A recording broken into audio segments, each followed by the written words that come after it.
ನಮಸ್ಕಾರ. ಹಣ ಗಳಿಸೋದು ಒಂದು ಕಲೆ, ಆದರೆ ಅದನ್ನ ಉಳಿಸಿ ಬೆಳೆಸೋದಿದೆಯಲ್ಲ, ಅದೊಂದು ವಿಜ್ಞಾನ.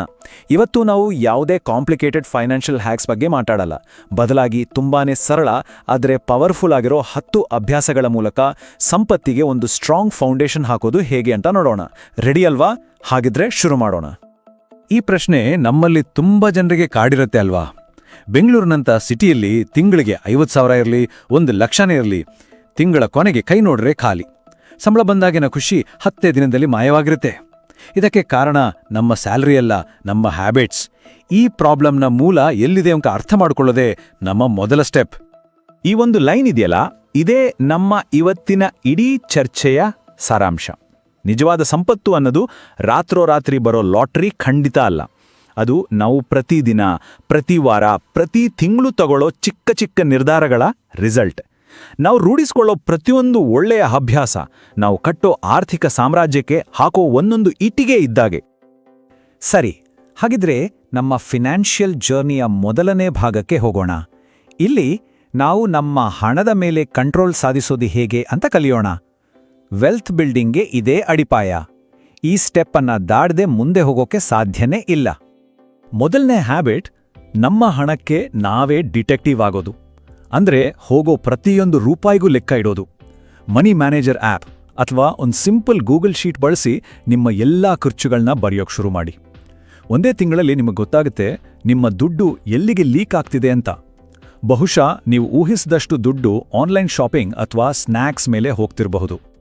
ಸೊ ಖರ್ಚುಗಳನ್ನ ಟ್ರ್ಯಾಕ್ ಮಾಡಿದ್ಮೇಲೆ ಅದಕ್ಕೊಂದು ಫ್ರೇಮ್ವರ್ಕ್ ಬೇಕಲ್ವಾ? ಅದಕ್ಕೆ ಈ 50-30-20 ರೂಲ್ ಅನ್ನೋದು ಒಂದು ಸೂಪರ್ ಟೂಲ್. ಇದೊಂದು ರೀತಿ ನಮ್ಮ ಹಣಕಾಸಿಗೆ ಒಂದು GPS ಇದ್ದ ಹಾಗೆ. ಇದು ನಮ್ಮ ಆದಾಯವನ್ನ 3 ಭಾಗಗಳಾಗಿ ಡಿವೈಡ್ ಮಾಡಿ ಖರ್ಚು ಮಾಡೋಕ್ಕೂ ಮೊದಲು ಸೇವಿಂಗ್ಸ್ ಮಾಡೋ ಹಾಗೆ ನೋಡಿಕೊಳ್ಳುತ್ತೆ. ಈ ಚಾರ್ಟ್ ನೋಡಿ, ಎಷ್ಟು ಸಿಂಪಲ್ ಆಗಿದೆ ಅಲ್ವಾ? ನಮ್ಮ ಆದಾಯದ 50% ಮನೆ ಬಾಡಿಗೆ, ದಿನಸಿ, EMI ತರಹದ ಅಗತ್ಯಗಳಿಗೆ, 30% ಭಾಗ ಸಿನಿಮಾ, ಟ್ರಾವೆಲ್, ಹೊಸ ಗ್ಯಾಜೆಟ್ಸ್ಗಳ ತರಹದ ಬಯಕೆಗಳಿಗೆ. ಆದರೆ ಎಲ್ಲಕ್ಕಿಂತ ಇಂಪಾರ್ಟೆಂಟ್ ಆಗಿರೋ 20% ಭಾಗ ಇದೆಯಲ್ಲ, ಅದನ್ನ ಸಂಬಳ ಬಂದ ತಕ್ಷಣ ನೇರವಾಗಿ ಸೇವಿಂಗ್ಸ್ ಮತ್ತು ಇನ್ವೆಸ್ಟ್ಮೆಂಟ್ಗೆ ಹಾಕ್ಬಿಡಬೇಕು. 1,00,000 ರೂಪಾಯಿ ಸಂಬಳದ ಎಕ್ಸಾಂಪಲ್ ತಗೊಳ್ಳೋಣ. ಈ ರೂಲ್ ಪ್ರಕಾರ ಪ್ರತಿ ತಿಂಗಳು 20,000 ರೂಪಾಯಿ ಸೇವಿಂಗ್ಸ್ಗೆ ಹೋಯಿತು. ಇಲ್ಲಿ ಪಾಯಿಂಟ್ ಏನಂದ್ರೆ, ಸೇವಿಂಗ್ಸ್ ಅನ್ನೋದು ತಿಂಗಳ ಕೊನೆಗೆ ಉಳಿದ್ರೆ ಮಾಡೋ ಕೆಲಸ ಅಲ್ಲ, ಅದು ಸಂಬಳ ಬಂದ ತಕ್ಷಣ ಮಾಡಬೇಕಾದ ಮೊದಲನೇ ಕೆಲಸ. ಇದು ಸೇವಿಂಗ್ಸ್ ಅನ್ನ ನಾನ್ ನೆಗೋಷಿಯಬಲ್ ಅಂದ್ರೆ ಚೌಕಾಸಿ ಮಾಡೋಕ್ಕಾಗದ ವಿಷಯವನ್ನಾಗಿ ಮಾಡುತ್ತೆ. 3ನೇ ಅಭ್ಯಾಸ, ಕೆಟ್ಟ ಸಾಲದಿಂದ ದೂರ ಇರೋದು. ಅದರಲ್ಲೂ ಕ್ರೆಡಿಟ್ ಕಾರ್ಡ್ ಮಿನಿಮಮ್ ಡ್ಯೂ ಕಟ್ಟೋ ಚಟ ಇದೆಯಲ್ಲ, ಅದೊಂದು ಸುಳಿ ಇದ್ದ ಹಾಗೆ. ತಿಂಗಳಿಗೆ 3-4% ಬಡ್ಡಿ ಅಂದ್ರೆ ವರ್ಷಕ್ಕೆ ಸುಮಾರು 40% ಬಡ್ಡಿ ಕಟ್ಟಬೇಕಾಗತ್ತೆ. ಅದಕ್ಕೆ ಬೆಸ್ಟ್ ಆಲ್ಟರ್ನೇಟಿವ್ ಅಂದ್ರೆ UPI ಅಥವಾ ಡೆಬಿಟ್ ಕಾರ್ಡ್ ಯೂಸ್ ಮಾಡೋದು. ನಮ್ಮ ಅಕೌಂಟಲ್ಲಿರೋ ಹಣವನ್ನಷ್ಟೇ ಖರ್ಚು ಮಾಡೋ ಶಿಸ್ತನ್ನ ಇದು ನಮಗೆ ಕಲಿಸುತ್ತೆ. ಸರಿ, ಈಗ ನಾವು 2ನೇ ಹಂತಕ್ಕೆ ಬಂದಿದ್ದೀವಿ. ಇಲ್ಲಿ ನಾವು ನಮ್ಮ ಹಣದ ಮೇಲೆ ಕಂಟ್ರೋಲ್ ತರೋದು ಮಾತ್ರ ಅಲ್ಲ, ಅನಿರೀಕ್ಷಿತ ಸಂದರ್ಭಗಳಿಂದ ನಮ್ಮನ್ನ ಮತ್ತು ನಮ್ಮ ಫ್ಯಾಮಿಲಿಯನ್ನ ರಕ್ಷಿಸ್ಕೊಳ್ಳಕ್ಕೆ ಒಂದು ಫೈನಾನ್ಷಿಯಲ್ ಶೀಲ್ಡ್ ಅಂದ್ರೆ ರಕ್ಷಾ ಕವಚ ಹೇಗೆ ಕಟ್ಟೋದು ಅಂತ ನೋಡೋಣ. ಈ ಎಮರ್ಜೆನ್ಸಿ ಫಂಡ್ ಇದೆಯಲ್ಲ, ಇದು ನಮ್ಮ ರಕ್ಷಾ ಕವಚದ ಮೊದಲ ಲೇಯರ್. ಇದ್ದಕ್ಕಿದ್ದ ಹಾಗೆ ಕೆಲಸ ಹೋದ್ರೆ ಅಥವಾ ಯಾವುದಾದ್ರೂ ಮೆಡಿಕಲ್ ಎಮರ್ಜೆನ್ಸಿ ಬಂದ್ರೆ ಇದು ನಮ್ಮನ್ನ ಸಾಲ ಮಾಡೋದ್ರಿಂದ ಕಾಪಾಡುತ್ತೆ. ಒಂದು ಸಪರೇಟ್ ಸೇವಿಂಗ್ಸ್ ಅಕೌಂಟ್ನಲ್ಲಿ ಕನಿಷ್ಠ 3-6 ತಿಂಗಳ ಖರ್ಚಿಗೆ ಆಗುವಷ್ಟು ಹಣವನ್ನ ಇಡ್ಲೇಬೇಕು. ಇದನ್ನ ಚಿಕ್ಕ ಮೊತ್ತದಿಂದ ಶುರು ಮಾಡಿ ಪ್ರತಿ ತಿಂಗಳು ಸ್ವಲ್ಪ ಸ್ವಲ್ಪ ಸೇರಿಸ್ತಾ ಹೋಗ್ಬೋದು. ರಕ್ಷಾ ಕವಚದ 2ನೇ ಲೇಯರ್, ಸರಿಯಾದ ಇನ್ಶೂರೆನ್ಸ್. ಇಲ್ಲಿ ಸರಿಯಾದ ಅನ್ನೋ ಪದಕ್ಕೆ ತುಂಬಾನೇ ಇಂಪಾರ್ಟೆನ್ಸ್ ಇದೆ. ಕಡಿಮೆ ಪ್ರೀಮಿಯಂನಲ್ಲಿ ಜಾಸ್ತಿ ಕವರೇಜ್ ಕೊಡೋ ಟರ್ಮ್ ಲೈಫ್ ಇನ್ಶೂರೆನ್ಸ್ ಮತ್ತೆ ಹೆಲ್ತ್ ಇನ್ಶೂರೆನ್ಸ್ ತುಂಬಾನೇ ಅಗತ್ಯ. ಆದರೆ ಯುಲಿಪ್ಸ್ ತರಹದ ಪ್ರಾಡಕ್ಟ್ಸ್ಗಳಿಂದ ದೂರ ಇರೋದೇ ಒಳ್ಳೆಯದು. ಯಾಕಂದ್ರೆ ಅವುಗಳಲ್ಲಿ ಚಾರ್ಜಸ್ ಜಾಸ್ತಿ, ಪ್ರೊಟೆಕ್ಷನ್ ಕಡಿಮೆ ಮತ್ತೆ ರಿಟರ್ನ್ಸ್ ಸಾಧಾರಣವಾಗಿರುತ್ತೆ. ಅಂದ್ರೆ ಇನ್ಶೂರೆನ್ಸ್ ಮತ್ತು ಇನ್ವೆಸ್ಟ್ಮೆಂಟ್ ಎರಡೂ ಉದ್ದೇಶ ಫೇಲ್ ಆಗುತ್ತೆ. ಇಲ್ಲಿವರೆಗೂ ಡಿಫೆನ್ಸ್ ಬಗ್ಗೆ ಮಾತಾಡಿದ್ವಿ. ಈಗ ಅಟ್ಯಾಕ್ ಮಾಡೋ ಟೈಮ್. ನಮ್ಮ ಜರ್ನಿಯ ಈ ಫೈನಲ್ ಸ್ಟೇಜ್ನಲ್ಲಿ ನಮ್ಮ ಹಣವನ್ನ ನಮಗಾಗಿ ಕೆಲಸ ಮಾಡಕ್ ಹಚ್ಚಿ ಲಾಂಗ್ ಟರ್ಮ್ ವೆಲ್ತ್ ಅನ್ನ ಆಕ್ಟಿವ್ ಆಗಿ ಹೇಗೆ ಬೆಳೆಸೋದು ಅಂತ ನೋಡೋಣ. ಹೂಡಿಕೆ ಶುರು ಮಾಡೋಕೆ ಲಕ್ಷಗಟ್ಟಲೆ ದುಡ್ಡು ಬೇಕು ಅಂತ ಯಾರು ಹೇಳಿದ್ದು? ಖಂಡಿತ ಇಲ್ಲ. ಇವತ್ತು ಝೆರೋಧಾ ಅಥವಾ ಗ್ರೋವ್ ಅಂತ ಪ್ಲಾಟ್ಫಾರ್ಮ್ಗಳ ಮೂಲಕ ತಿಂಗಳಿಗೆ 500 ರೂಪಾಯಿಂದಲೂ ಮ್ಯೂಚುವಲ್ ಫಂಡ್ಗಳಲ್ಲಿ SIP ಶುರು ಮಾಡಬಹುದು.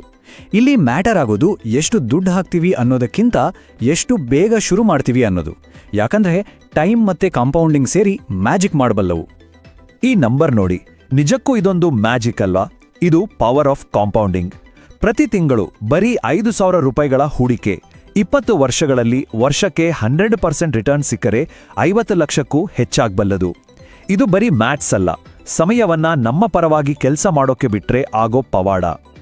ಆದರೆ ಈ ಕಾಂಪೌಂಡಿಂಗ್ ಮ್ಯಾಜಿಕನ್ನು ಹಾಳು ಮಾಡೋ ಒಂದು ವಿಲನ್ ಇದೆ, ಅದೇ life style inflation.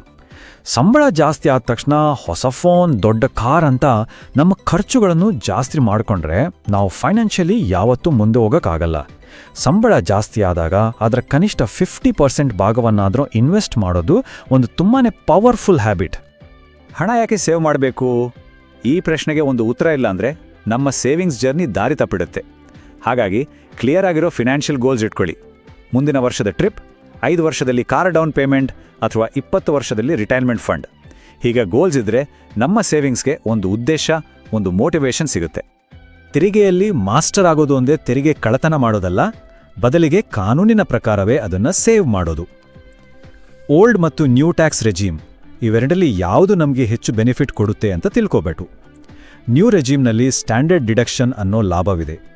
Clear ಟ್ಯಾಕ್ಸ್ನಂತಹ tools ಈ ಪ್ರೊಸೆಸ್ಸನ್ನು ತುಂಬಾನೇ ಸುಲಭ ಮಾಡುತ್ತೆ. ಕೊನೆಯದಾಗಿ 10ನೇ ಹ್ಯಾಬಿಟ್, ಅದೇ ನಿರಂತರ ಕಲಿಕೆ. ಫೈನಾನ್ಸ್ ಜಗತ್ತು ಯಾವಾಗಲೂ ಚೇಂಜ್ ಆಗ್ತಾನೇ ಇರುತ್ತೆ. ಹಾಗಾಗಿ ಒಳ್ಳೊಳ್ಳೆ ಪುಸ್ತಕಗಳನ್ನು ಓದೋದು, ಪಾಡ್ಕ್ಯಾಸ್ಟ್ಗಳನ್ನು ಕೇಳೋದು ಮತ್ತೆ ನಂಬಿಕಸ್ಥ ಫೈನಾನ್ಸ್ ಎಕ್ಸ್ಪರ್ಟ್ಗಳನ್ನು ಫಾಲೋ ಮಾಡೋದು ತುಂಬಾನೇ ಮುಖ್ಯ. ನೆನಪಿಡಿ, ಜ್ಞಾನದ ಮೇಲೆ ಮಾಡೋ ಹೂಡಿಕೆ ಯಾವಾಗಲೂ ಬೆಸ್ಟ್ ರಿಟರ್ನ್ಸ್ ಕೊಡುತ್ತೆ.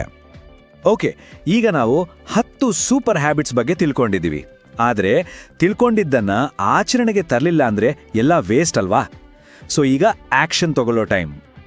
ಬನ್ನಿ, ನಾವು ಕಲಿತ 10 ಅಭ್ಯಾಸಗಳನ್ನು ಒಮ್ಮೆ ಫಾಸ್ಟಾಗಿ ರೀಕ್ಯಾಪ್ ಮಾಡೋಣ.